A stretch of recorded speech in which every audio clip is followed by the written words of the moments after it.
Jawa Barat, Pak Jam Merawan yang turut hadir pada kesempatan ini, ya, Bapak-bapak, Ibu yang juga dapat ikut serta dalam pengajian melalui Zoom meeting saat ini yang diselenggarakan oleh pimpinan daerah Muhammadiyah Kabupaten Kutai Timur.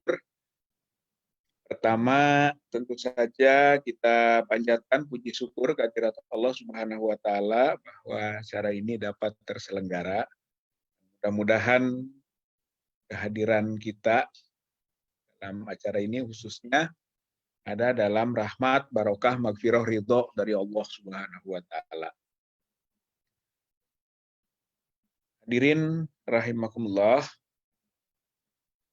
sebagaimana tadi disampaikan, ya saya HM Rizal Fadilah, kebetulan salah satu dari pengurus atau unsur pleno pimpinan wilayah Muhammadiyah Jawa Barat, yang sekretaris umumnya atau sekretarisnya adalah Pak Jam Merawan, hadir pada acara kita ini. Kemudian saya memang lahir 12/12/59 di Bandung, asli dari Bandung. Kemudian keluarga punya putra 4. Kemudian alumni dari Fakultas Hukum Universitas Pajajaran, dan kebetulan juga di pimpinan pusat Muhammadiyah, saya ikut juga sebagai anggota lembaga haji dan umroh PP Muhammadiyah. Saya kira perkenalan sepintas itu saja yang bisa disampaikan. Bagaimana amanat Pak Ari Jambari. Bapak hadirin yang saya hormati, tema kita pada saat ini adalah Islam dan penegakan hukum. Yang bisa disampaikan sebagai pengantar ini adalah bahwa pertama, Islam itu kafah, Islam itu komprehensif. Dalam sistematika biasa kita sebut akidah, syariah, akhlak.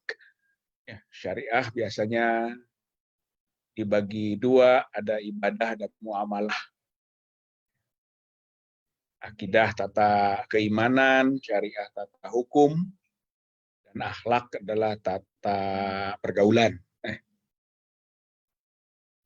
Nah, pada unsur syariah yang kita bagi 2, ibadah dan muamalah, ibadah kita maknai dengan ibadah makhluk, ibadah yang ditentukan tentang tata caranya secara ketat.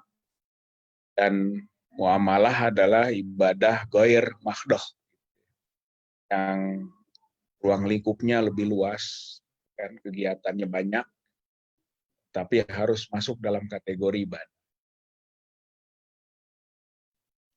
Nah, kita memahami al-Islam secara komprehensif.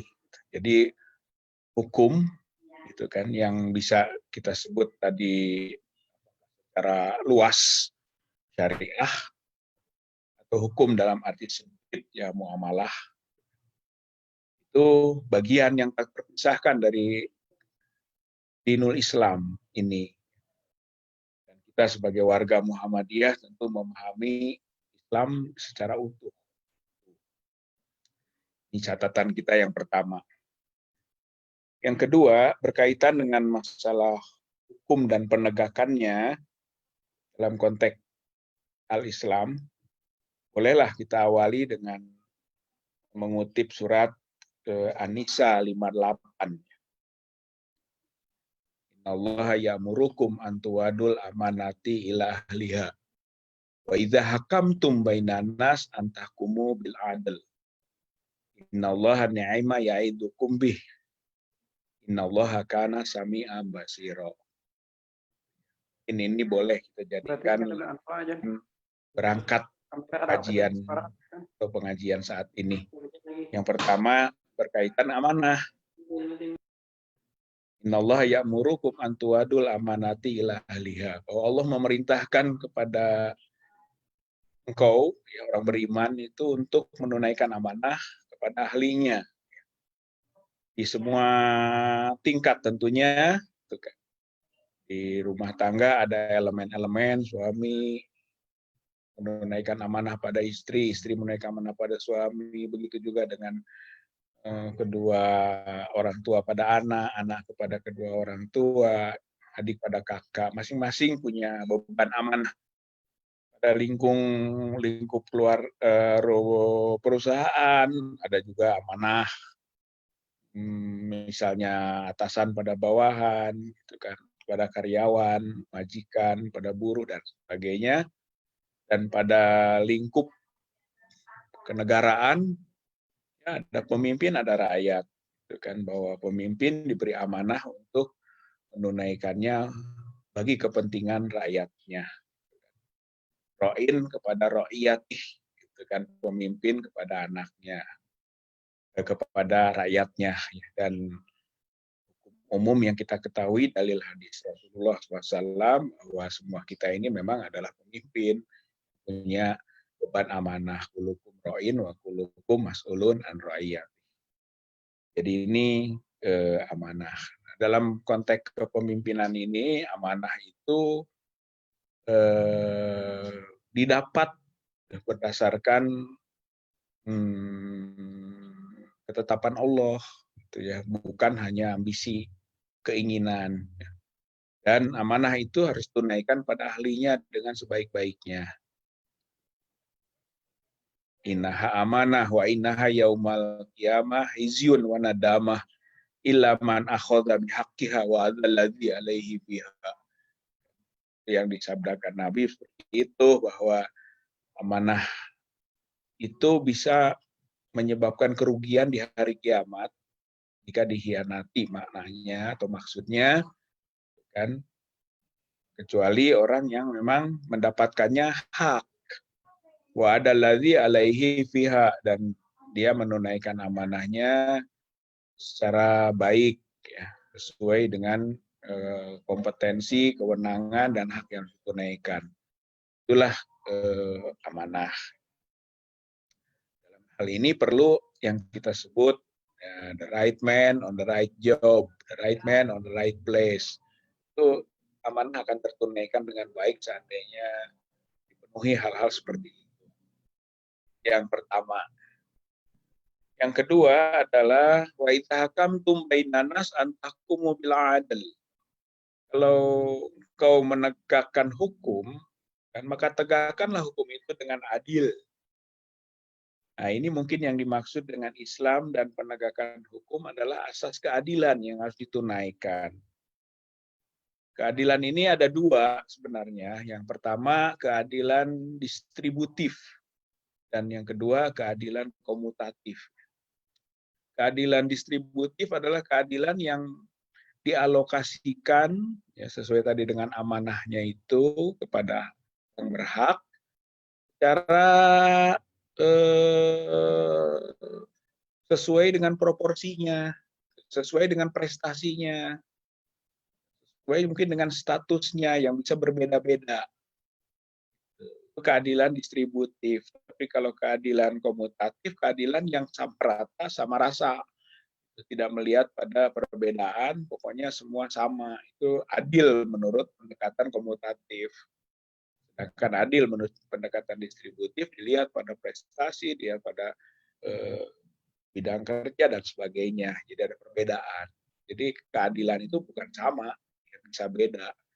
Tergantung pada prestasi yang berefek pada tekan prestasi nantinya. Nah, dalam salah satu hadis juga bahwa hidup bermasyarakat ini akan indah kalau keadilan ditegakkan, hukum yang adil dilaksanakan. Bahwa dunia bustanun tazayanat bi khamsati asya, ilmil ulama wa adlil umara. Gitu kan, itu juga elemennya. Dari 5 elemen, 2 elemen antara lain adalah ilmunya para ulama dan adilnya para pemimpin. Itu soal keadilan. Lawan dari adil adalah zalim. ya kezaliman, jadi tidak proporsional, bisa sewenang-wenang, gitu kan. Kita tidak mengindahkan hak dan kewajiban, ketentuan dan aturan, itu zalim namanya, itu tidak adil. Dalam konteks surat An-Nisa 58 ini, kita harus menjaga keadilan. Dan kalau engkau menegakkan hukum, tegakkanlah hukum itu dengan adil. Itulah pelajaran. Innallaha ni'ma ya'idukum bih. Allah memberi pelajaran dengan itu. Ya, pelajaran yang sempurna dari Allah Subhanahu wa taala. Jadi amanah dan adil ini dua pelajaran penting ya. Telah gariskan. Innallaha kana sami'an basira. Allah itu maha mendengar dan maha melihat. Jadi kadang-kadang memang soal amanat dan adil ini bisa tersimpangkan atau menyimpang dari keharusan dan orang bisa melalaikannya. Padahal itu adalah ketetapan Allah yang menyatakan Allah maha melihat dan maha mendengar. Soal hukum ya, yang harus ditegakkan itu harus akan dilihat dan didengar oleh Allah Subhanahu wa taala. Dalam pergaulan bisa saja orang hianat dan orang tidak adil. Kemudian catatan berikut yang bisa diangkat di sini, ya bolehlah gandengannya dulu ya. Itu surat An-Nisa 59-nya. Surat ini menegaskan tentang ya ayyuhalladzina amanu atiullah wa atiur rasul wa ulil amri minkum. Jadi konteks hukum itu ada 3 dimensi. Yaitu yang pertama dimensi ketaatan kepada Allah. Man lam yahkum bima anzalallah faulaika humul kafirun. Wa ma anzalallah wa man lam yahkum bima anzalallah faulaika humuz zalimun. Surat Al-Maidah 45. Yang pertama surat Al-Maidah 44. Kemudian surat Al-Maidah 47-nya ulaika humul fasikun. Jadi orang yang tidak bertahkim pada hukum Allah itu kategorinya kafir, zalim, dan fasik. Oleh karena itu atiullah. Yang kedua atiur rasul. Ketaatan kepada hukum-hukum yang ditetapkan oleh Rasul. Ini seperti kalau dalam sholat ada solu, kama ra'aitumuni usolli, perintah itu amar, sholatlah seperti aku sholat. Tapi lebih luas lagi adalah keteladanan yang dituntunkan Rasulullah. Kita pun harus mentaati apa yang dituntunkan oleh Rasulullah dalam bentuk keteladanan. Seperti misalnya Rasulullah konsisten terhadap hukum. Ketika ada yang mencuri, bangsawan mintakan dispensasi, tapi Nabi memarahi kurirnya yang meminta dispensasi itu. Lalu Rasulullah menyatakan bahwa celaka umat terdahulu, yaitu kalau kaum bangsawan mencuri, dibebaskan. Dan kalau masyarakat bawah yang mencuri, dihukum. Lalu Nabi menyatakan, demi Allah, seandainya Fatimah anakku mencuri, aku akan potong tangannya. Itu penegakan hukum itu, gitu kan, konsistensi terhadap syariat, terhadap hukum yang dituntunkan oleh Rasulullah Shallallahu Alaihi Wasallam.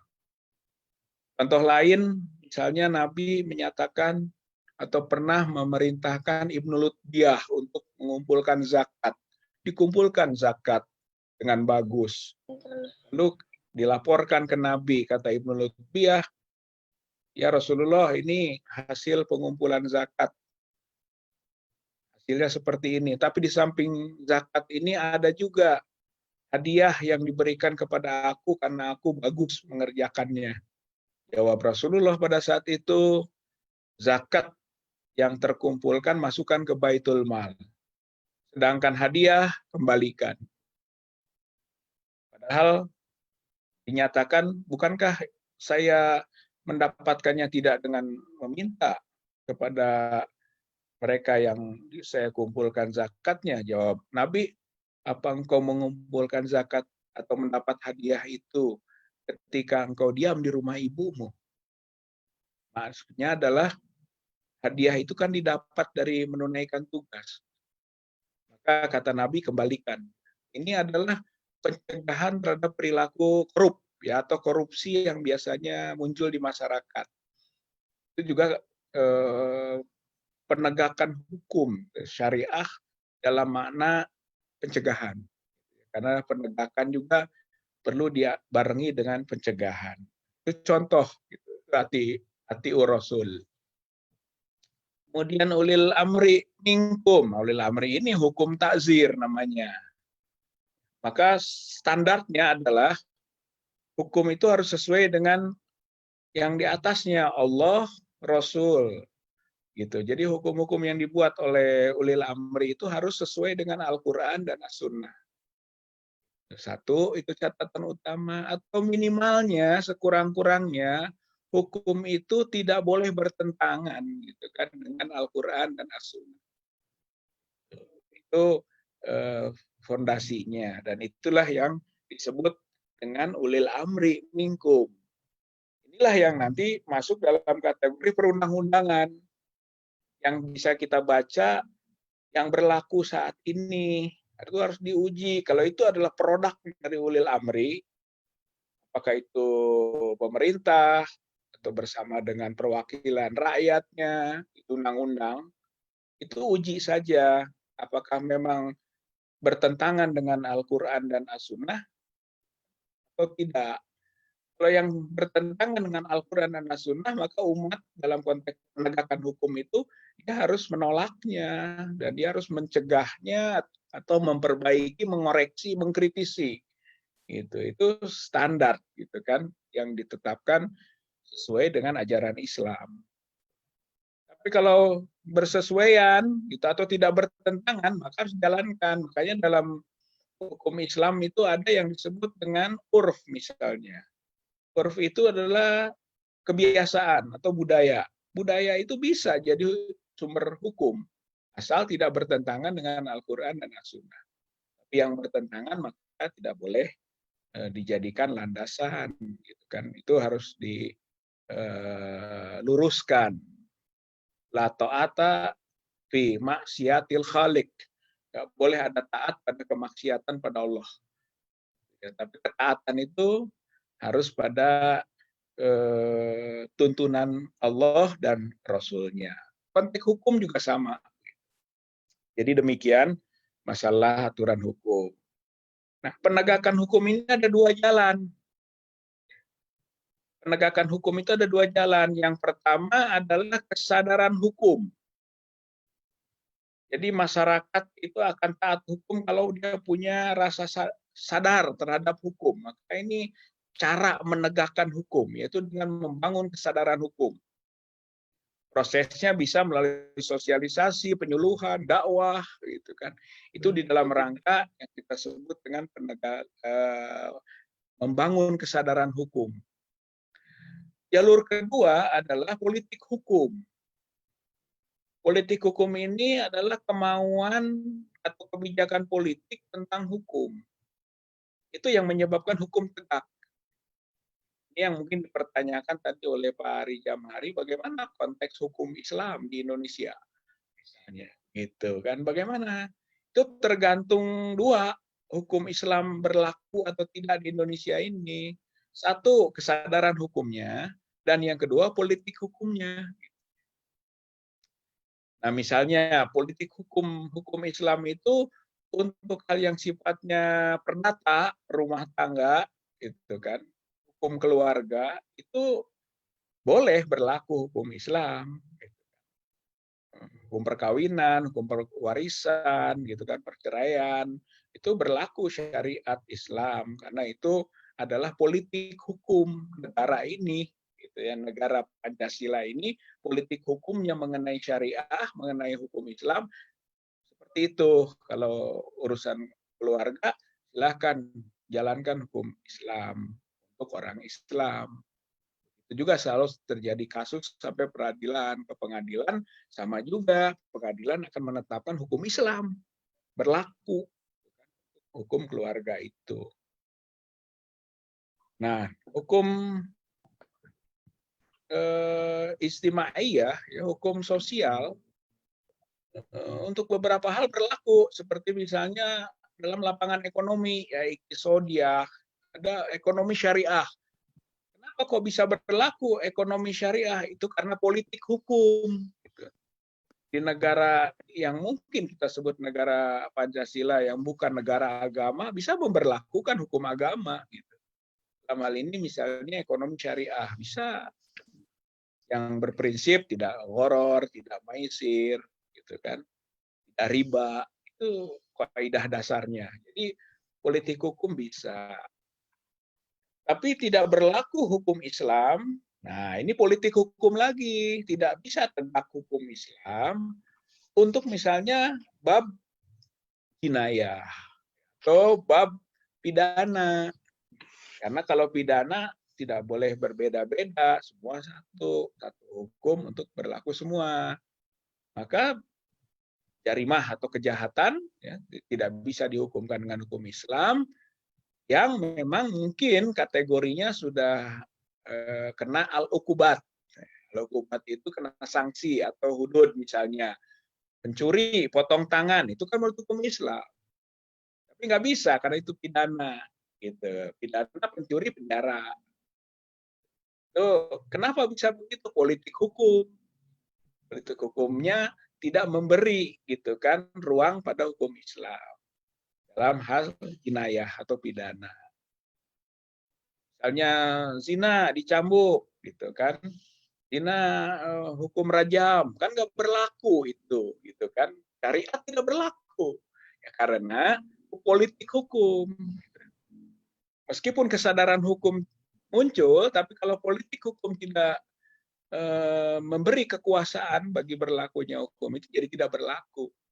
Nah, tentu saja tugas para pendai adalah di samping membangun kesadaran hukum, juga melakukan perjuangan politik hukum, gitu ya, agar hukum Islam bisa berlaku maksimal, gitu. Apa-apa yang menjadi syariah yang kafah tadi berlaku kalau memang dua jalur, satu dibangun kesadaran, dan yang kedua adalah diperjuangkan secara politik. Kekuasaan harus didapat.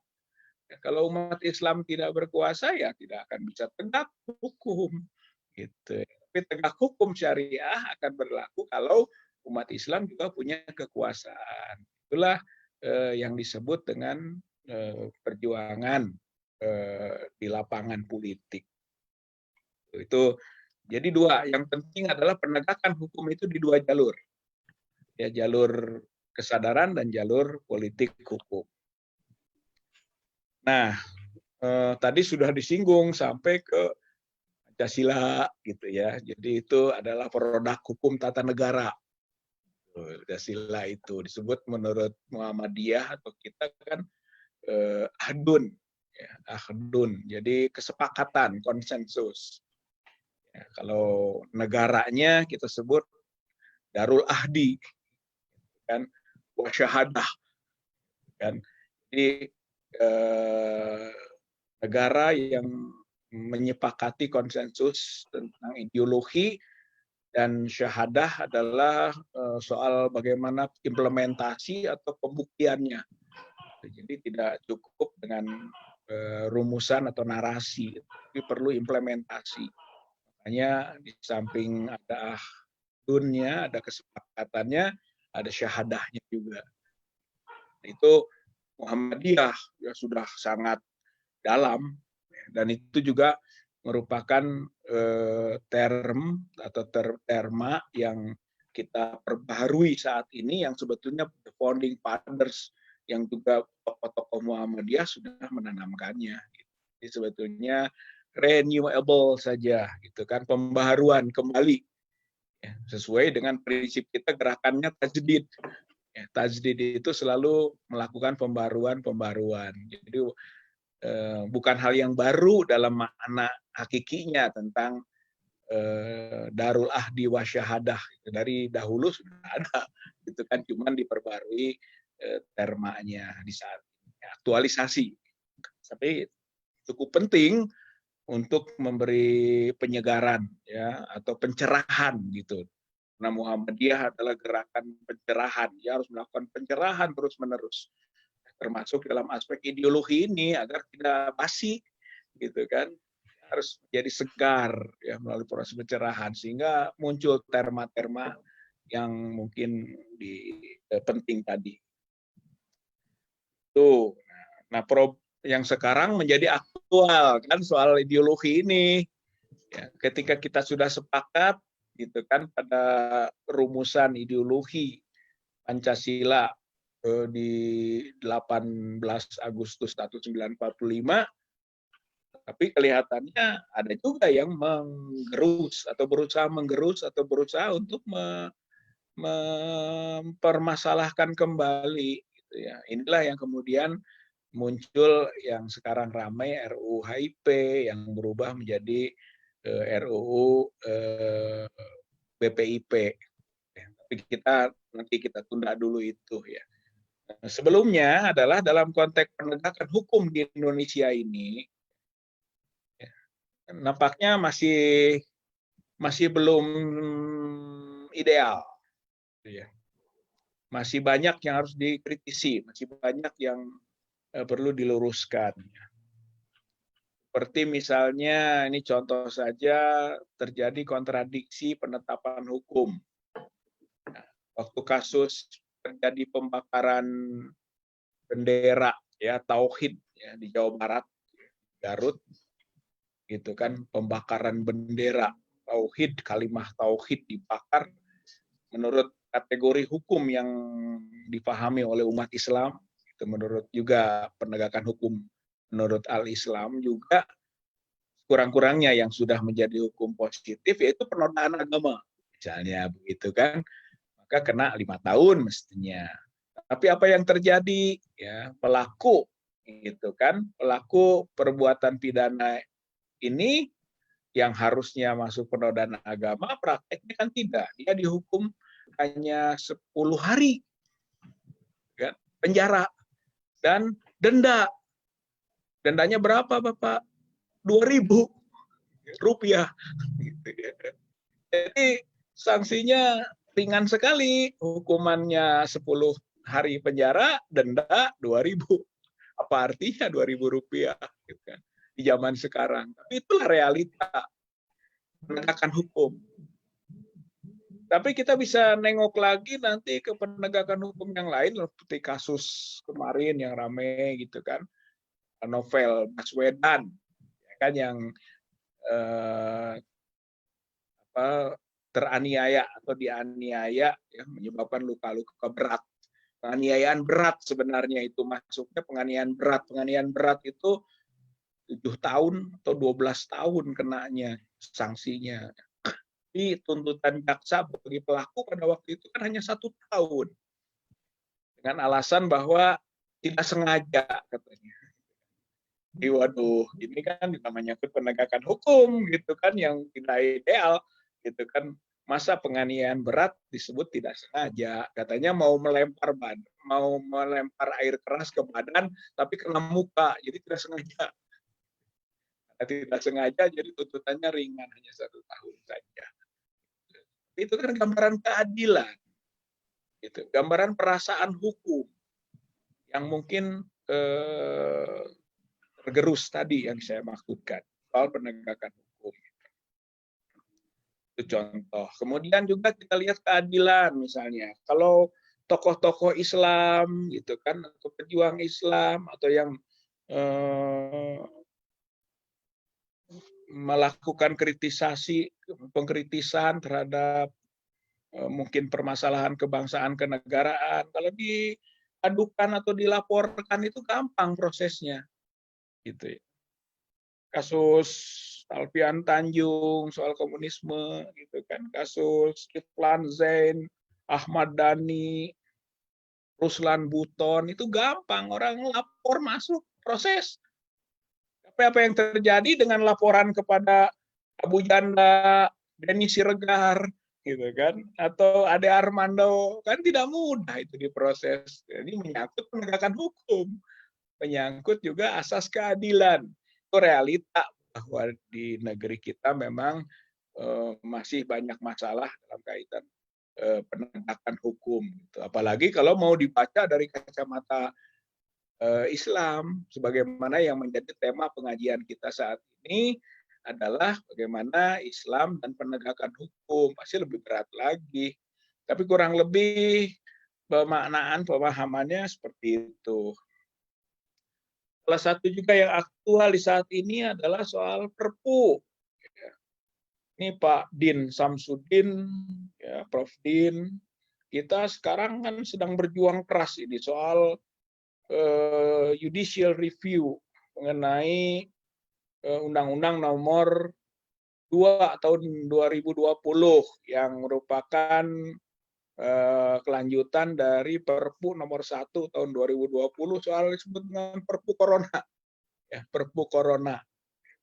Dan ini juga menunjukkan bagaimana di samping ketidakadilan juga penginjak-injakan perasaan hukum masyarakat gitu kan, dan kesananya kesewenang-wenangan gitu kan dalam konteks hukum atau penegakan hukum atau mungkin pembuatan hukum gitu yang terjadi. Bagaimana bisa terjadi seperti ini? Maka dikritisi. Kita juga Muhammadiyah ada satu perjuangan yang namanya jihad konstitusi.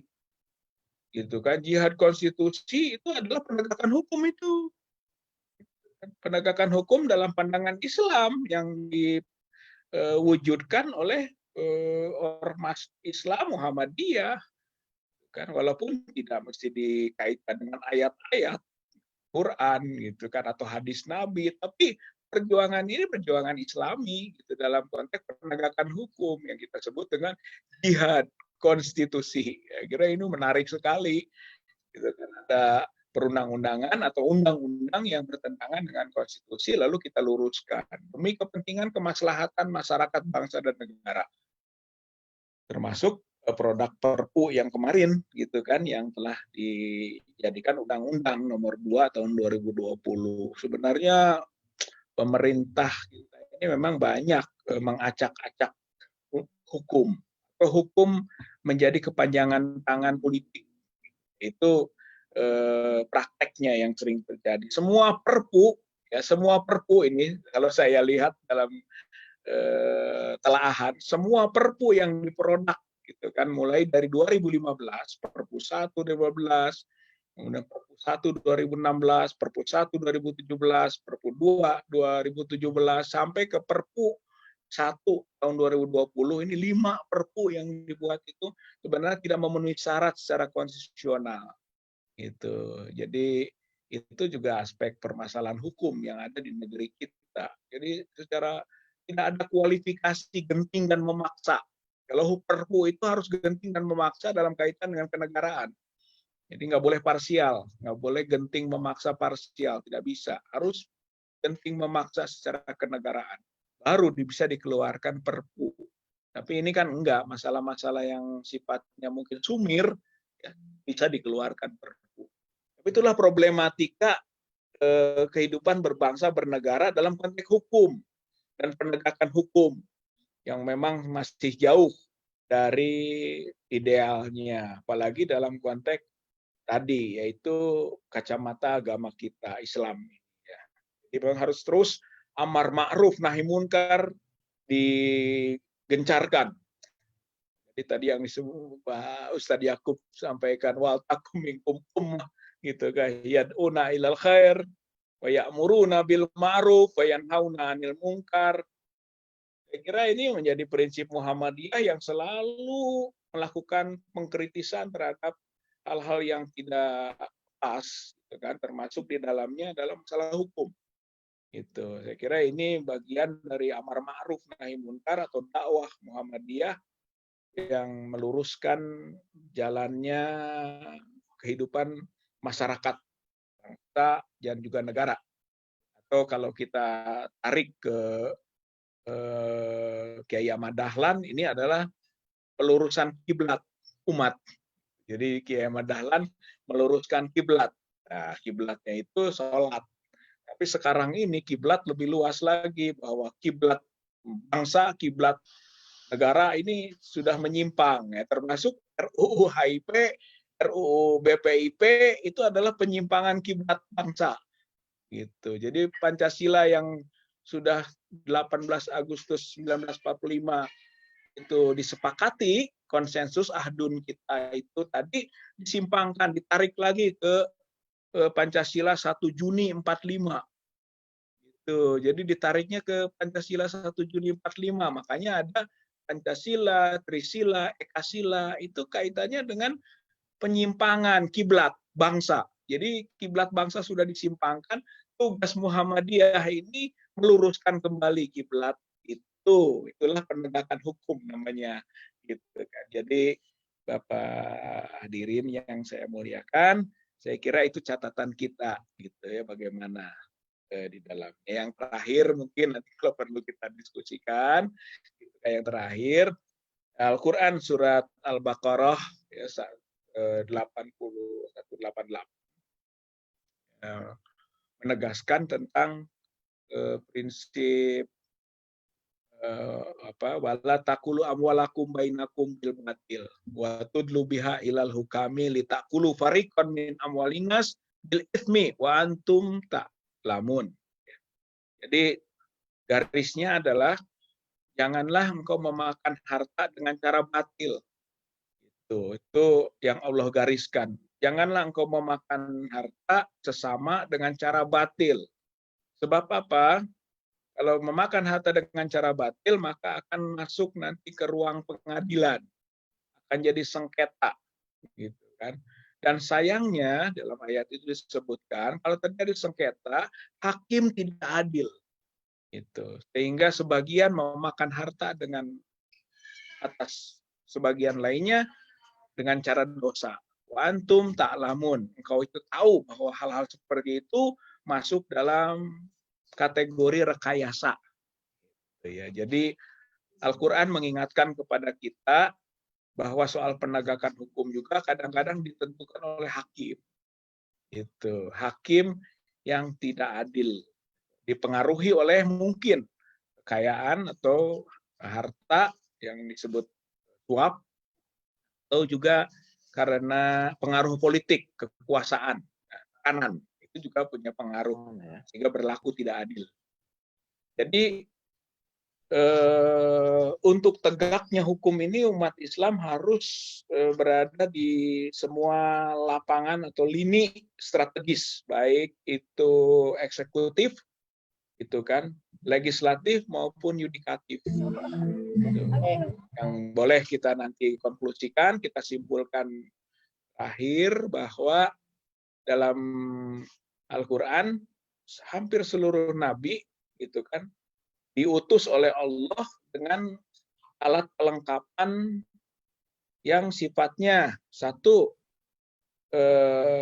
aturan undang-undang, yang kedua adalah penegakan hukumnya kalau terjadi sengketa, yang ketiga adalah eksekusinya. Firman. Seperti lakon arsalna rusuluna bil bayinat wa anzalna ma'ahumul kitab wal mizana liyakumana subil qisti wa anzalnal hadida fihi ba'sun syadid wa manafi'ul linnas wa liya'lamallahu ma yansuruhu wa rasulahu bil ghaib innallaha qawiyyun aziz.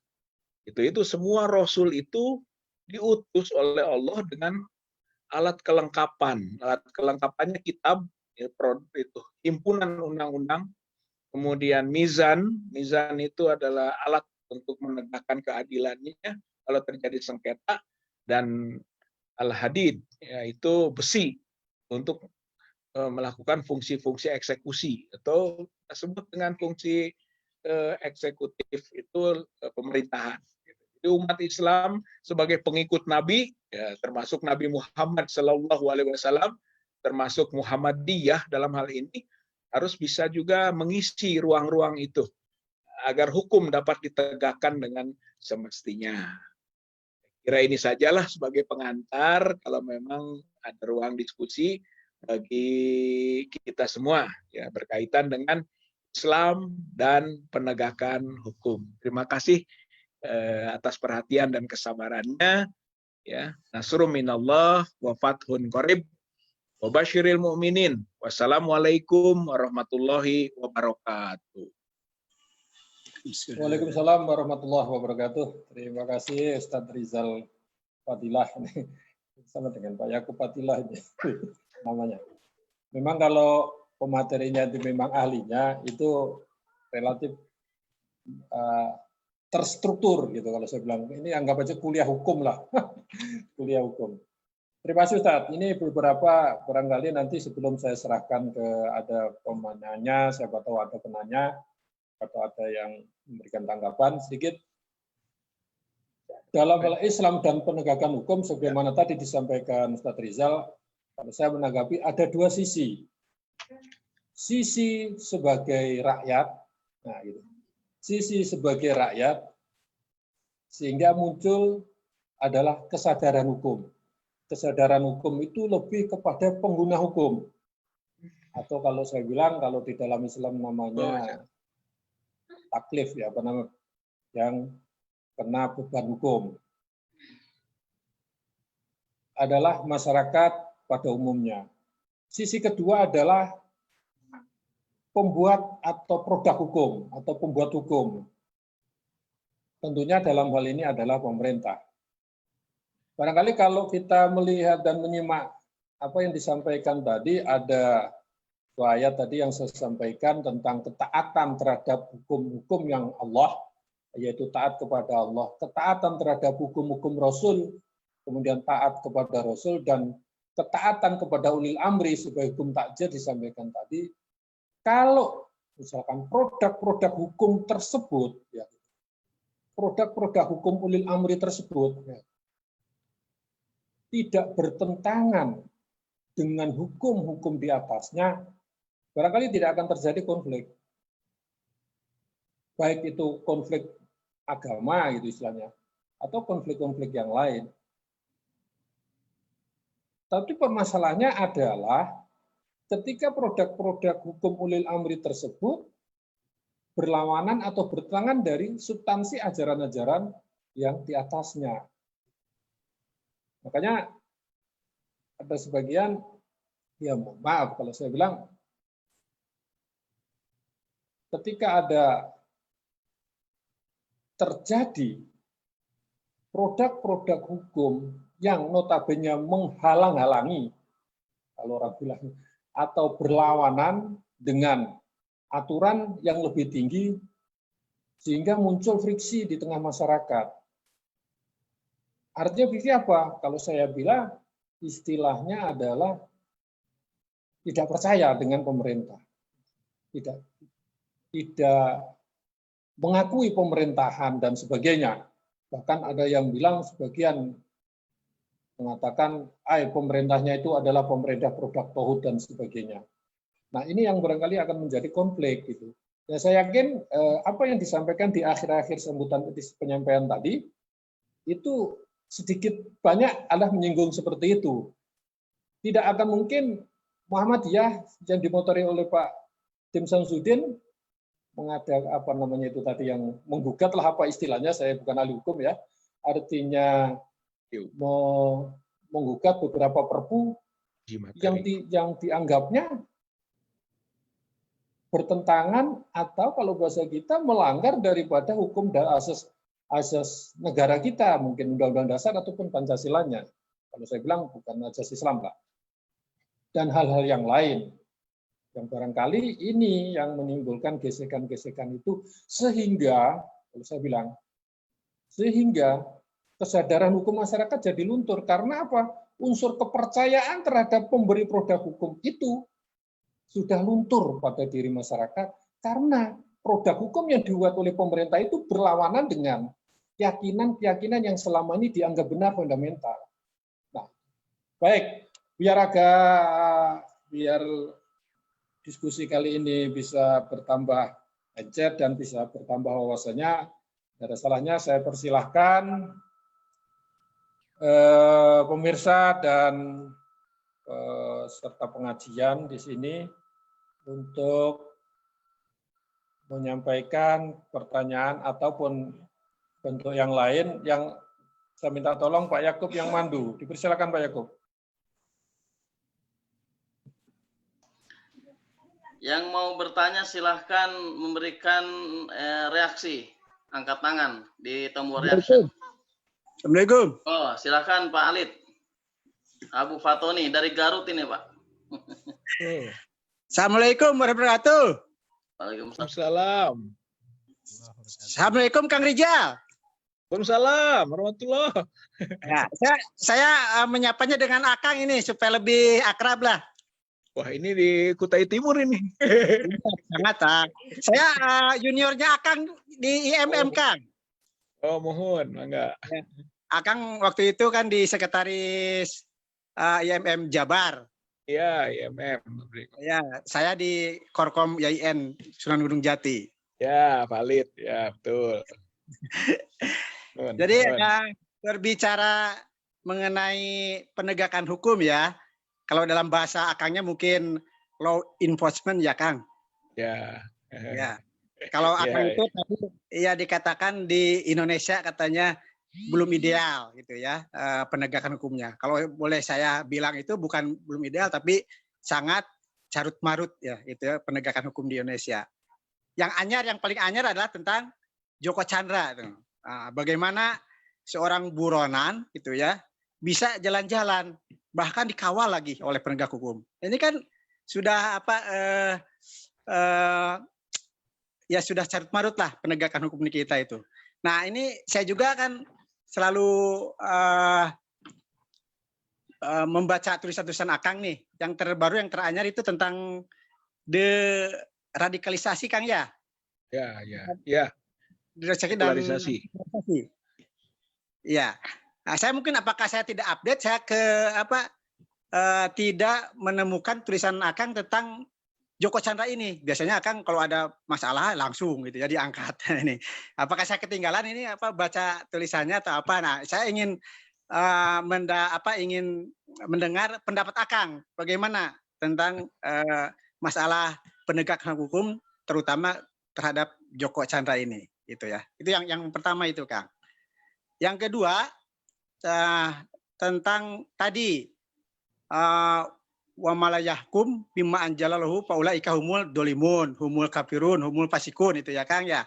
Kata Akang katanya kecuali dalam bidang inayah atau pidana gitu ya. Nah, ini kita berada di Indonesia itu ya. Nah, ketika kita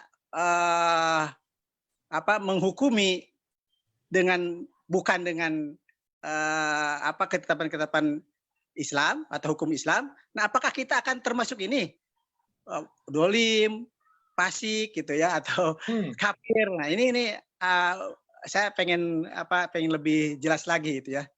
Ya. Itu yang kedua itu. Yang terakhir yang ketiga tentang ayat tadi atiullaha wa atiur rasul wa ulil amri minkum gitu ya. Nah ini biasanya ini juga ini kan ke Muhammadiyah terutama ketika ada perbedaan mengenai penentuan lebaran misalnya gitu kan, ada hisab itu.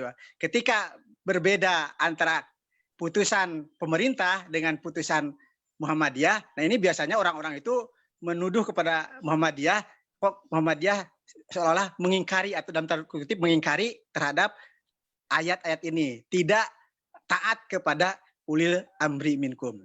Itu barangkali Kang untuk pembuka mungkin. Ya. Terima kasih. Assalamualaikum warahmatullahi wabarakatuh. Waalaikumsalam warahmatullahi wabarakatuh. Pak Yakub, saya boleh bicara? Silakan Kang Jam-Jam. Ya. Terima kasih. Assalamualaikum warahmatullahi wabarakatuh. Alhamdulillah Pak Rijal akhirnya saya dorong bisa gitu karena dengan kesibukan beliau. Tadi juga Pak Ali ternyata orang Garut ada di Kaltim. Akhirnya terasa kecil sekarang dunia ini dan alhamdulillah Pak Rijal kita bisa bersilaturahim dengan keluarga besar Muhammadiyah di Kutai Timur ini. Bahkan ada dari beberapa yang lain. Pertama saya ingin menyampaikan kepada bapak-bapak atau hadirin yang hadir pada kesempatan ini tadi mungkin tidak sempat untuk menyampaikan tentang biodata beliau. Jadi kalau Pak Rizal tadi berbicara gamblang tentang hal itu karena memang beliau adalah ahlinya. Beliau adalah memang alumni Fakultas Hukum Universitas Padjadjaran dan beliau juga adalah pernah tadi disampaikan oleh Pak Alit sebagai sekretaris IMM Jawa Barat dan pernah jadi ketua Pemuda Muhammadiyah Jawa Barat, pernah menjadi ketua PP Pemuda, ketua pimpinan Pusat Pemuda Muhammadiyah, dan beliau pernah jadi anggota DPRD. Nah ini catatannya nanti.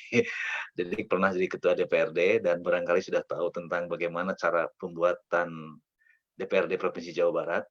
Beliau adalah pembimbing utama Lembaga Haji Muhammadiyah Jawa Barat dan karena di Lembaga Haji Muhammadiyah Jawa Barat beliau juga diberikan kepercayaan sebagai anggota Lembaga Haji PP Muhammadiyah. Beliau mantan sekretaris pimpinan wilayah Muhammadiyah Jawa Barat dan sekarang beliau adalah anggota pleno. Dan yang paling menarik dan setiap pagi itu ditunggu adalah beliau sebagai pengamat politik dan kebangsaan, yaitu kaitan dengan isu-isu kebangsaan yang setiap hari. Nanti Pak Yakub mulai besok saya akan share tulisan-tulisan beliau gitu ya, kaitan dengan apa yang ditulis beliau. Kalau tadi Pak Alit sudah menyampaikan tentang deradikalisasi yang ditulis hari ini, dan kemarin saya juga termasuk yang nunggu-nunggu tulisan Pak Rizal kaitan dengan Nadiem Makarim, kaitan dengan POP itu, ya. Ternyata beliau merenungnya 3 hari, biasanya langsung gitu, dan catatannya luar biasa. Nah barusan ada catatan meminta adalah Pak Joko Chandra itu. Mungkin Pak Rizal besok atau lusa nanti akan keluar tulisan itu. Nah memang kalau kita berbicara tentang penegakan hukum, salah satu hal yang masih perlu diperjuangkan oleh kita adalah yakni masuknya orang-orang hukum, baik di keterlibatannya di eksekutif maupun di legislatif. Artinya adalah kader Muhammadiyah harus masuk di situ. Maka ke depan sudah saatnya kita harus mendirikan bahwa sekolah politik itu penting gitu. Politik jangan diartikan partai politik, tetapi adalah sekolah yang memang kita harus memikirkan tentang berbagai hal, sebab semua sisi kehidupan itu adalah bagi kita menjadi lahan dakwah kita. Karenanya, termasuk pengurus pimpinan pusat, pimpinan wilayah, pimpinan daerah, pimpinan cabang, bahkan pimpinan ranting, kami alhamdulillah di Jawa Barat ini punya Pak Rizal, jadi urusan-urusan hukum itu maka rujukannya kepada beliau. Kaitan dengan pendidikan, kaitan dengan hal-hal lain, raperda dan sebagainya, memang ini harus ada ahlinya. Nah, oleh karena itu ini harus menjadi catatan dan menjadi PR kita bersama.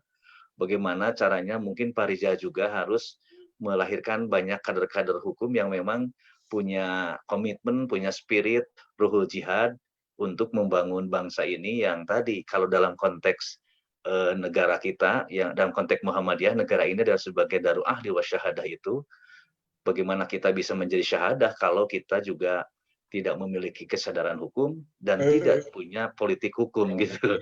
Barangkali itu saja sebagai komentar yang dapat saya sampaikan. Sekali lagi terima kasih kepada keluarga besar Kutai Timur, Muhammadiyah Kutai Timur yang sekarang sudah kita berkomunikasi silaturahmi. Mungkin besok lusa kita juga akan kirim kembali Pak Yakub, Besar Yakub dari Jawa Barat tampil lagi dalam pengajian ini gitu. Terima kasih. Nasruminallah wa fatul qarib. Assalamualaikum warahmatullahi wabarakatuh. Waalaikumsalam warahmatullahi wabarakatuh. Silakan Pak Jamhari. Terima kasih. Tadi pertanyaannya, permintaannya Pak Ustadz Alit kan belum dijawab tadi. Oh ya, ya, saya coba jawab dulu ya. Dijawab dulu itu. Ya, sekarang ini banyak. Ya, pertama soal kasus Joko Chandra ini memang menarik saat ini ya. Itu bagian dari kolusi ya, kolusi di antara pejabat dengan para pengusaha gitu.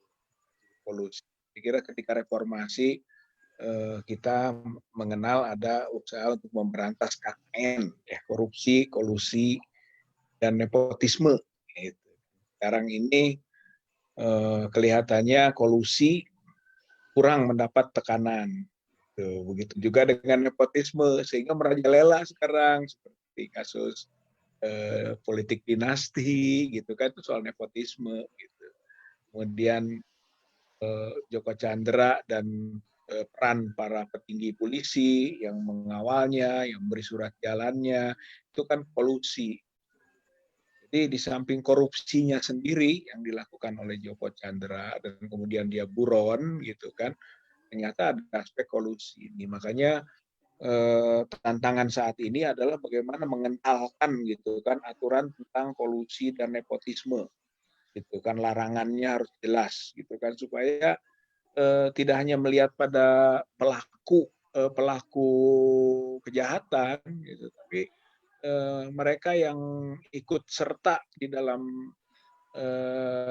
proses ataupun juga memproteksi para penjahat itu harus kena, nggak usah seperti kasus sekarang munculnya gitu. Nah, itu secara umum kurang lebih seperti itulah gambarannya gitu kan. Dan ini bukan hanya Joko Chandra, kasus BLBI gitu kan, kasus Bank Senturi gitu kan, itu juga para pelaku korupsinya diproteksi oleh pejabat-pejabat juga gitu. Nah, pejabat-pejabat ini baik pada aparat penegak hukumnya sendiri maupun pejabat dalam jabatan eksekutif gitu. Saya kira tadi kalau saya melihat sekarang ini saatnya kita untuk membuat formulasi untuk segera adanya penegakan delik kolusi dan delik nepotisme gitu. Nepotisme juga harus dikategorikan delik gitu kan, karena bahayanya juga ada gitu kan ketika pengaruh politik membawa keluarga ke dalamnya, karena ini akan merajalela di mana-mana nanti yang kita sebut berarti politik dinasti gitu, dan itu tidak bagus gitu kan bagi pendidikan dan kesadaran politik kita ke depan. Sepintas saja seperti itu. Nah, kemudian konteks penegakan hukum Islam seperti ayat tadi, waman lam yahkum bima anzalallah. Ya, ada yang faulaika humul kafirun, faulaika humuz zalimun, fasikun. Lalu bagaimana kalau kita tahu bahwa itu tidak berlaku, tidak dijalankan di Indonesia, gitu kan. Apakah kita ini termasuk kafirun, zalimun, fasikun? Gitu. Hukum asalnya, hukum dasarnya berlaku, kena. Gitu. Jadi semua yang tidak bertahkim pada hukum Allah, tidak bertahkim pada syariat yang ditetapkan oleh Allah, kena itu, kena hukum ini, kafirun, zalimun, fasikun, valid ya. Tapi juga kita mengetahui bahwa itu ada taksis gitu, ada pengecualian ya. Pengecualiannya adalah mereka yang berjuang, mereka yang sadar, satu, punya kesadaran, dan yang kedua dia berjuang, berupaya gitu agar syariat itu bisa berlaku dan ditegakkan. Nah, itu bagi yang punya kesadaran dan kemudian berjuang, ya tidak kena kafirun, zalimun, fasikun. Tapi bagi mereka yang mendiamkan, diam saja, apalagi sampai menjadi pendukungnya gitu kan, pendukung bahwa dia tidak mau berhukum pada hukum Allah, pendukungnya gitu kan, ya kena, namanya juga kafir kan, itu dia mengingkari hukum Allah. Jadi yang terpenting adalah proses dari langkah kita. Makanya Muhammadiyah kan selalu mengingatkan tentang tadi, wal takum minkum ummah, hendaklah menjadi umat gitu. Umat yang selalu beramar ma'ruf dan bernahi munkar, termasuk tidak bertaki pada hukum Allah itu mungkarot gitu kan. Maka kita harus berupaya untuk mencegahnya, dan kemudian kita beramar ma'ruf ya, mengajak agar kita ajak orang lain. Itulah kesadaran hukum. Ayo umat Islam ini sadar pada hukum Islam. Jangan sampai al-Islam mahjubun bil muslimin. gitu kan. Islam ini ditutupnya bukan oleh orang lain, tapi oleh kaum muslimin sendiri atas dasar kejahilan, termasuk masalah hukum, kejahilan hukum. Dia tidak ngerti syariah, sehingga ketika ada perda syariah, orang Islam yang menolaknya, gitu kan, bahkan menggalang aksi-aksi penolakan perda syariah, gitu kan. Jadi mendengar syariat itu peka, gitu kan, merasa asing. Padahal Islam ada elemen syariah gitu di nullahnya ini, gitu kan, di nul Islamnya ini. Seperti itu. Jadi kita punya kewajiban melakukan penyadaran terus-menerus, gitu kan. Dalam konteks tadi, bagaimana agar dia berlaku, itulah politik hukum, bagaimana agar hukum Islam bisa dijalankan sampai ke jinayah, sultanah, iktisodiyah, gitu kan, atau aspek istimaiyah lain, gitu kan, yang berlaku bagi umat. Jangan sampai kita hanya ibadah saja, syariah itu ibadah mahdoh, gitu kan, pada tataran pelaksanaan sholat, zakat, saum, haji, welcome, gitu. Tapi kalau sudah menyangkut tadi, gitu kan, jinayahnya, gitu kan, atau masalah hukum tata negara Islaminya nggak berlaku atau tidak mau berlaku. Yang paling bahaya yang menolak ini tidak mau katanya, gitu. Itu sekuler namanya. Makanya yang disebut tadi sekularisasi ini terjadi, yaitu antara agama dan hukum dipisah, agama dan politik dipisah, agama dan ekonomi dipisah. Padahal hukum, ekonomi, politik itu bagian daripada satu kesatuan dengan agama. Ya inilah yang terjadi sekarang ini kan juga lah, musuh-musuh Islam ini, Islamofobia terjadi adalah melakukan proses sekularisasi. Gitu ya. Jadi negara ini dengan Pancasila diinterpretasi secara sekuler. Gitu. Itu juga berjalan gitu. Sementara kita harus melakukan perlawanan. Tidak loh. Pancasila ini kental pada agama dan bisa memberi legalitas juga terhadap pelaksanaan syariah gitu. Asal memang kita memaksimalkan perjuangan. Itu yang kedua, katakanlah. Yang ketiga, ya Pak Alit, ini soal ketaatan kepada ulil amri. Ulil amri. Ulil amri ini kalau didefinisikan beragam sih, tidak sama gitu ya. Tapi buat kita ada sebelum atiullah, atiur rasul, ulil amri, minkum, kumnya itu kemana? Itu kayak ayuhalladzina amanu. Jadi bukan sembarang kum. Ya, minkumnya itu adalah atiullah, atiur rasul, ulil amri, minkum, kumnya itu kum ya ayuhalladzina amanu. Jadi harus bernisbah pada keimanan. Gitu. Kalau tidak dasar iman, la ta'ah, nggak ada taat, gitu. Itu wajar, gitu kan. Jadi memang akhirnya muncul tadi konflik itu kalau misalnya dia tidak memahami. Nah sekarang kita buat miniatur saja bahwa minkumnya itu ya ayyuhalladzina amanunya Muhammadiyah.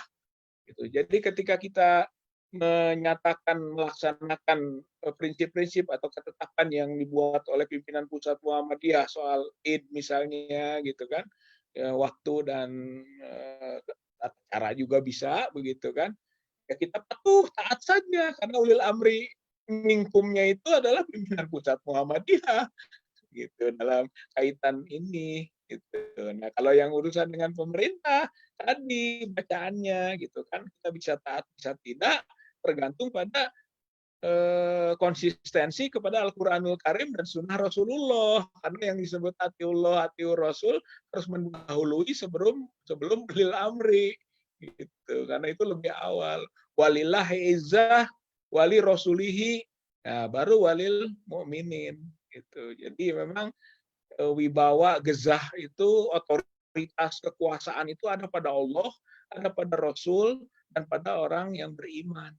Jadi konteksnya harus iman. Maka insya Allah kalau itu menjadi standar dari dasar ketaatan dan kepatuhan serta penegakan hukum yang kita maksudkan, insya Allah akan aman dan selamat.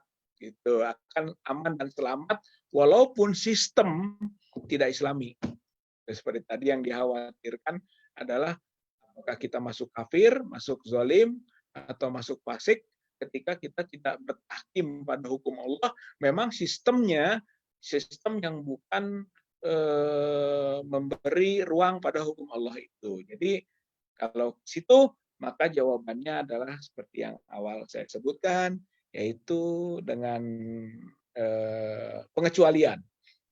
Betul, akan kafir, akan zalim, akan fasik, kecuali orang yang punya kesadaran, punya pengetahuan, punya keinginan, lalu dia berjuang keras. Itulah ada yang disebut dengan alat dakwah dan jihad. Dakwah dan jihad. Kif duna ro'yika fil hayati mujahidan. Innal hayah akidah wa jihad. Gitu kan. Peliharalah hidup sebagai mujahid. Karena hidup ini hanya dua dasarnya, satu akidah, dua jihad. Gitu ya. Kita berjuang terus di ruang ini yang insya Allah pada waktunya hasil ditetapkan oleh Allah Subhanahu wa taala. Yang diukur bagi kita adalah perjuangannya. Kira konteks hukum itu seperti itu. Sekian sementara Pak Ari Jomari, yang Pak Jam-Jam lebih pada statement gitu kan, statement tentang bagaimana keadaan sekarang yang saya kira kita telah mampu membacanya. Kehidupan yang sekarang perlu diperjuangkan lebih keras lagi gitu kan. Dan kalau ada saya buat tulisan-tulisan itu sebenarnya sekedar mengkritisi lah keadaan ini, bahwa memang keadaan ini harus dicarikan solusinya, karena memang Muhammadiyah telah menekankan itu gitu kan. Kita harus selalu tadi ya berjiwa jihad lil mu'aradah dan jihad lil muwajahah. Walaupun dengan segala komprominya ya tentu ya bisa. Di Papua misalnya ya, di sana juga banyak ya perda-perda yang berbasis religius, dan itu bisa diterima gitu dengan otonomi khususnya, Aceh dengan keistimewaannya seperti itu. Nah, apakah syariat ini ditolak, Pak? Saya kira tidak juga. Kalau menurut saya diterima, terutama kalau syariat ini terkait dengan yang efek daripada kebijakan hukum yang secara fikih itu ada dampak malnya. Ya, contohnya zakat, infak, sedekah, kan ada undang-undangnya gitu dan diakomodir itu. Artinya peluang-peluang yang lain itu ada. Hanya yang memiliki profit atau mal itu saya kira lebih mudah diterima. Walaupun pada aplikasinya saya mohon maaf itu terkadang juga menyalahi daripada kaidah fikihnya. Sebagai contoh, orang bayar zakat, itu kan harus sadar orangnya itu membayar zakat. Artinya ada akad, ada niat. Maka ketika jarak jauh ya formulir kesediaan itu harus ada. Ya, itu satu contoh. Dan ini banyak yang dilupakan gitu kan. Sehingga ada unsur pemaksaannya sehingga orang membayarkan zakat itu tidak sadar gitu bahwa tahu-tahu dipotong begitu saja. Ini salah satu aspek sehingga karena memang ada sesuatu di situ sehingga penerapannya pun juga bisa jadi ada aspek syar'inya yang ditinggalkan. Nah, kemudian bagaimana dengan hukum yang ada? Ya, saya pikir setelah dijelaskan tadi oleh Ustadz Rizal, Kang Rizal ya, kita memang memiliki problema ya. Kita mewarisi sistem hukum itu ketika kita merdeka, proklamasi ini kan baru sekarang direformasi dari KUHP yang ada pun masih mengadopsi sistem yang ada Hindia Belanda gitu. Jadi ini kan juga problem. Tetapi ketika itu direformasi ternyata juga muncul masalah baru. Misalnya bagaimana dengan Omnibus Law. Ini satu contoh. Bagaimana ya semacam legalisasi daripada perbudakan muncul. Peluang untuk perusahaan tidak mempermanenkan karyawannya misalnya. Atau dari sisi penyederhanaan izin dalam investasi. Misalnya ada yang berpendapat bahwa AMDAL dan IMB itu bisa jadi tidak menjadi syarat. Dan ini kan ancaman untuk sistem tata ruang wilayah kita, ya kan begitu. Sehingga akan mengancam kerapian daripada tata ruang wilayah kita. Ini bagian-bagian daripada, belum lagi undang-undang minerba yang banyak merugikan daerah misalnya. Sehingga daerah itu hanya menjadi objek untuk menjadi objek pendapatan. Sehingga meskipun PDRB-nya besar, itu kembalinya ya sangat kecil. katakanlah Kaltim itu ya besar 500 triliun rata-rata per tahun, tapi yang kembali hanya 20%. Itu yang saya tahu. Ya. Ini salah satu contoh ya bagaimana penegakan hukum itu. Gitu. Bagaimana menurut Kang Rizal masalah ini bisa disikapi. Terima kasih. Assalamualaikum warahmatullahi wabarakatuh. Assalamualaikum warahmatullahi wabarakatuh. Ya, saya kira yang paling pertama soal keluasan hukum Islam. Ya, keluasan Islam. Memang ada yang disebut tadi hukumat gitu ya, ada sanksi yang jelas gitu ya, had gitu kan. Tapi yang belum bisa, kita ada makosid, ya makosid asyariah gitu kan. Ada yang mungkin secara formula tidak bisa ditarik dari Al-Quran, Sunnah, tapi makna atau maksud daripada penghukuman atau tujuan diaturnya oleh aturan hukum itu bisa dicapai dengan hifzul mal, hifzuddin, gitu, hifzul nasl, ya kan, hifzul akal, bisa saja gitu. Itu ruang itu membuat luasnya hukum Islam untuk bisa diterapkan. Tapi bukan berarti bahwa hukum-hukum yang sudah jelas, yang tegas, hukum Allah itu hadnya gitu kan, bukan tidak mungkin tidak berlaku. Itu semua adalah memerlukan proses tahapan. Makanya yang kita sebut tadi politik hukum, gitu kan. Politik hukum itu adalah kemauan politik dalam menerapkan hukum. Sehingga ketika memang hukum Islam ini bisa diterapkan asal ada politik hukum gitu. Nah, politik hukum inilah perjuangan politik gitu. Jadi memang kita juga butuh gitu kan para kader, para ulama maupun pejuang-pejuang yang lainnya yang berjuang di aras politik gitu, supaya ada kekuasaan yang bisa menekan gitu kan sehingga hukum Islam berlaku. Kalau fondasinya sudah ada gitu kan, sejak dulu waktu BPUPKI kan pertengkaran itu tentang azas negara juga konteksnya hukum gitu. Awalnya mungkin ya Pak ya, aku juga telah sangat memahami gitu kan, Pak Adi memahami juga bahwa memang itu konteksnya sebetulnya hukum Islam. Ketika ideologi Islam maunya hukum Islam yang berlaku keseluruhan.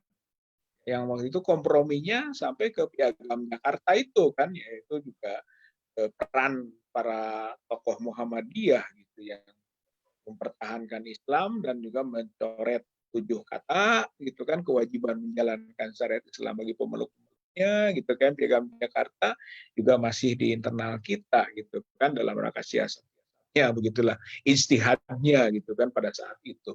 Tapi Piagam Jakarta berkaitan dengan syariat. Ya, ketika juga dekret presiden kembali ke Undang-Undang 45, Soekarno tidak bisa mengelak juga terhadap aspirasi umat yang ingin menegakkan syariah, gitu kan, sehingga menyebut bahwa Piagam Jakarta menjiwai, gitu kan, Undang-Undang Dasar 45 dan merupakan satu kesatuan yang tak terpisahkan dengan Undang-Undang Dasar 45. Itu syariat, gitu. Jadi ini bisa dijadikan juga, gitu kan, alasan historis. Sekaligus seorang bisa menarik juga yuridis sebenarnya kalau dikaitkan lebih dalam tentang asas keberlakuan syariah. Tinggal tadi tahapan-tahapannya. Kalau sekarang mungkin tahapan kita dulu nggak pernah ada ekonomi syariah bisa berlaku. Sekarang ekonomi syariah bisa berlaku. Mudah-mudahan besok ya dengan kekuatan politik umat ya jinayah juga bisa berlaku. Kalau lihat Aceh seperti yang Ustadz Yakub sampaikan tadi itu sudah bisa sebagai model. Kenapa juga di tempat-tempat lain tidak memungkinkan? Ya mungkin saja, asal tadi politik hukumnya memberi ruang untuk itu. Tapi untuk sementara sebelum sampai ke sana, ya rumusannya pada makosid syariah. Untuk hal-hal yang belum bisa berlaku, ya makosid syariah bisa menjadi landasan untuk menggambarkan keluasan hukum Islam. Jangan sampai juga masyarakat menganggap bahwa hukum Islam itu memang sempit. Ini yang paling kita khawatirkan adalah ketika bicara hukum Islam, kita melihatnya dengan kacamata yang sempit. berlaku untuk saat ini, hanya berlaku untuk yang akan datang. Jadi dibenturkan antara hukum Allah dengan hukum manusia, man-made law. Manusia yang membuat hukum dibenturkan dengan hukum Allah, gitu kan, seolah-olah hukum Allah adalah hukum untuk masa lalu, untuk masa kini manusia punya otoritas untuk menentukan dirinya atau aturan bagi dirinya. Ada. Hukum itu kan untuk kepentingan manusia, katanya. Manusia lah yang paling tahu mana yang penting, mana yang tidak. Itu kan, itu yang Islam liberal kan begitu, yang sekarang muncul kan gitu. Betul, hukum Allah itu ada, hukum Allah ada, tapi hukum Allah kan untuk manusia, bukan untuk Allah, untuk kepentingan manusia. Nah, manusia lah yang paling tahu katanya mana yang penting, mana yang tidak. Gitu ya, itu cara berpikir yang tidak pas atau les, gitu. Atau sebetulnya itu yang Islam liberal itu antroposentrisme, manusia adalah sentral. Itulah yang juga menjadi kecaman kita terhadap ketuhanan yang berkebudayaan, gitu kan, sebagai narasi dari RUU HIP, gitu. Ketuhanan yang berkebudayaan yang diangkat lagi. Jadi konsepsi ketuhanan ditentukan oleh nilai budaya. Manusia punya karsa, cipta, rasa yang disebut budaya, itu yang menentukan tentang nilai-nilai ketuhanan. Jadi manusia penentu, itu antroposentrisme, ini yang berbahaya. Makanya kita tolak keras. Di RUU HIP kita tolak, RUU BPIP juga ditolak, ya karena itu buntut. Gitu. Jadi kalau induknya saja kita tolak, ya buntutnya jangan dibiarkan hidup, gitu kan, karena satu kesatuan yang tidak terpisah. Nah, betul Pak Ustadz ya. Jadi bahwa Omnibus Law gitu kan, undang-undang minerba itu tidak berpihak kepada masyarakat, tidak berpihak kepada rakyat, lebih kepentingan kepada pemilik modal, investor gitu kan, bukan ke buruh gitu. Memang inilah kebijakan ekonomi ya pemimpin politik kita, pemimpin negara kita sekarang seperti itu, pragmatisme gitu, kapitalistik gitu kan, akhirnya eksploitatif kepada masyarakat, pajak diperketat gitu kan, sementara keuntungan kemudahan diberikan kepada para penanam modal. Jadi saya kira ini juga menimbulkan nanti diskrepansi atau senjangan, gitu, senjangan sosial. Kira itu yang kemudian ini dilawan. Jadi Omnibus Law kita lawan, Undang-Undang Minerba juga harusnya kita terus masalahkan. Kan bisa dilakukan uji material, Muhammadiyah bisa masuk lagi ke jihad konstitusi, gitu ya. Dulu undang-undang SDA, gitu, undang air kan, gitu kan, atau undang-undang yang lain yang telah kita berhasil.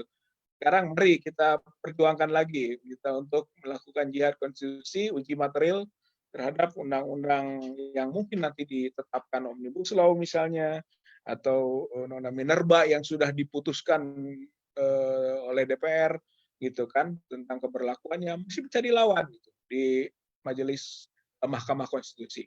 Jadi peraturan-peraturan seperti itu masih bisa kita lawan di Mahkamah Konstitusi. Itu namanya perjuangan hukum. Itulah yang kemudian jadi kita sebut jihad konstitusi. Tapi yang namanya hukum juga perlu tekanan. Inilah perjuangan lain, yaitu yang disebut perjuangan politik. Karena tidak bisa semata-mata perjuangan hukum, tapi harus juga dengan perjuangan politik. Bahwa kita diwarisi oleh nilai-nilai yang lama, yaitu harus kita lakukan pembaruan. Apa Muhammadiyah kan berkemajuan, Muhammadiyah tajdid, itu kan, Muhammadiyah melakukan enlightenment, pencerahan. Saya kira itu modal-modal besar untuk kita nggak terkungkung oleh keadaan. Itu Muhammadiyah adalah gerakan perubahan, itu kan, oleh karenanya insya Allah gitu kan, dengan konsistensi yang seperti yang disampaikan oleh Kalimantan Timur ini, saya kira akan juga menunjukkan hasilnya. Yang penting adalah bahwa Muhammadiyah ini tetap kokoh gitu kan, dan Muhammadiyah tidak tergerus oleh fluktuasi politik dan juga permainan hukum yang ada. Dan kita hampir saja juga terkena kan, seperti soal undang-undang tentang rumah sakit, misalnya harus ada satu yayasan, satu rumah sakit, gitu kan. Nah, itu bisa menghancurkan juga amal usaha kesehatan Muhammadiyah, gitu kan. Tapi alhamdulillah akhirnya tidak, Muhammadiyah bisa diberi dispensasi, gitu kan, berkaitan dengan undang-undang seperti ini. Banyak sebetulnya. Kita adalah pendiri bangsa, pendiri negara, gitu kan, dan mereka yang sekarang merasa punya otoritas, merasa paling tahu, gitu kan, lalu melupakan sejarah, gitu kan, dan bisa mengeliminasi. Contoh Nadiem itu contoh melupakan sejarah. Ya, Muhammadiyah yang punya amal-amal usaha pendidikan sebenarnya sudah sangat paham tentang cara melakukan program yang kemudian dikenal POP itu. Kira ini yang tidak diketahui oleh orang-orang yang baru. Tapi karena kita adalah organisasi dakwah amar ma'ruf nahi munkar, selalu kita bisa lakukan semangat perbaikan. Jadi mungkin kalau tanggapannya seperti demikian, gitu kan, saya kira sama Ustadz Yakub ya, Ustadz Ari atau Ustadz Janjam, Ustadz Alit, gitu kan, yang lain-lain yang telah sampaikan itu, kita sebetulnya satu jiwa, gitu kan, satu jiwa, satu prinsip, mungkin juga satu pandangan yang sama, tinggal bagaimana ukhuwah kiwamul quwwah, gitu kan, ukhuwah kiwamul quwwah, tinggal persaudaraan ini bisa menjadi tonggak dari kekuatan. Saya kira insya Allah sepanjang Muhammadiyah tidak dipecah belah dan tidak bisa pecah dan belah, insya Allah kita akan terus berjalan, bergerak, gitu kan, dan terus memperbaiki kondisi negeri ini. Ya, walaupun kita tadi punya asumsi bahwa masalah-masalah hukum masih jauh dari idealnya, tapi tidak putus asa kita. Insya Allah sepanjang ada tantangan buat kita, itu adalah ruang ibadah, ruang amal soleh, dan ruang menuju jannah. Insya Allah gitu. Ruang Saya jihad. kira mungkin demikian. Ustadz Ari ya, Ustadz Yakub, sudah saya sampaikan. Oke, terima kasih. Sebentar kalau ada yang baik, terima kasih Ustadz Rizal yang tadi cukup mendalam ya. Jadi kalau saya nilai itu bahwa penguasa atau pemegang kebijakan negeri ini itu kalau istilahnya berlindung di balik konstitusi. Jadi berlindung di balik konstitusi karena dia yang membuat konstitusi gitu. Nah, coba kita beberapa kegiatan yang dilakukan oleh Muhammadiyah itu adalah membongkar siapa di balik konstitusi gitu, melalui Mahkamah Konstitusi gitu. Baik, terima kasih karena waktu juga sudah hampir, kalau di waktu Indonesia bagian Kalimantan ini 22-24 itu berarti Korea ya, waktu setengah 11 ya, istilahnya malam setengah 11 menanda. Baik, sebelum saya tutup, saya sampaikan dulu terima kasih kepada seluruh pemirsa jamaah yang dirahmati oleh Allah Subhanahu wa taala atas partisipasinya, dan khususnya kepada Ustadz Rizal dan Ustadz yang telah turut ya memberikan informasi dan ta'arufnya lah tentang Ustadz Rizal, dan mudah-mudahan tadi janji nanti kalau tulisan-tulisan beliau tentang hal-hal yang up to date itu, tentang komentar dan ide-idenya di-share gitu, sehingga kita juga bisa membaca dan ya, mengembangkan wawasan kita khususnya yang berkaitan dengan bidang hukum. Baik, sebelum saya tutup, saya minta untuk Ustadz Rizal untuk closing statement ya, untuk barang 1 menit lah. Dipersilakan dulu. Ya, terima kasih. Saya kira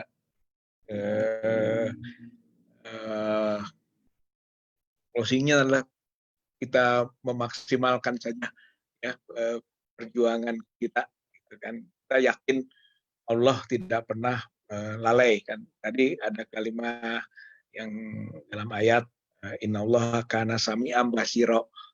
Ya, sesungguhnya Allah itu maha melihat dan maha mendengar dan maha melihat. Jadi sepanjang kita melakukan amal-amal yang kita bisa lakukan, insya Allah itu akan ada reward ya, berupa kemudahan, berupa juga mungkin nanti jaza dari Allah gitu kan, akan diberikan kepada kita. Sehingga apapun keadaannya ya di lingkungan kita, masyarakat kita tidak pernah frustrasi dan kita melihat dengan kacamata yang optimistik. Roja gitu kan, kita melihatnya optimis. Kita tidak ada hasil yang bagus kalau tanpa optimisme. Walladzina jahadu fina lanahdiyanahum subulana. Siapa bersungguh-sungguh berjihad di jalan kami, Allah akan bukakan pintu-pintu kemudahan, insya Allah. Nah, ini saja Ustaz, yang bisa saya sampaikan. Terima kasih. Nasru minallah wa fathun qarib wa basyiril mu'minin. Assalamualaikum warahmatullahi wabarakatuh. Waalaikumsalam warahmatullahi wabarakatuh. Terima kasih. Itu adalah refleksi lah dari seluruh rangkaian kajian pada malam hari ini, bahwa kondisi bangsa saat ini adalah harus menjadikan bagian daripada ladang dakwah kita sebagai warga Muhammadiyah, umat Islam, untuk bisa bersungguh-sungguh, sehingga ketika kita berdakwah dengan sungguh-sungguh, dan insya Allah Allah akan membukakan pintu-pintunya, begitu kira-kira. Demikian Bapak Ibu sekalian, jamaah yang dirahmati oleh Allah, saya selaku pemandu dari awal hingga akhir, apabila ada kesalahan, ada kekurangan dan khilafan, mudah-mudahan Allah Subhanahu wa taala memaafkan, dan saya mohon maaf yang sebesar-besarnya. Saya kurang lebihnya mohon maaf. Mari kita tutup pengajian ini dengan baca hamdalah. Alhamdulillahirrahmanirrahim. Alhamdulillahirrahmanirrahim. Demikian kurang lebihnya saya mohon maaf. Akhirul kalam. Assalamualaikum warahmatullahi wabarakatuh.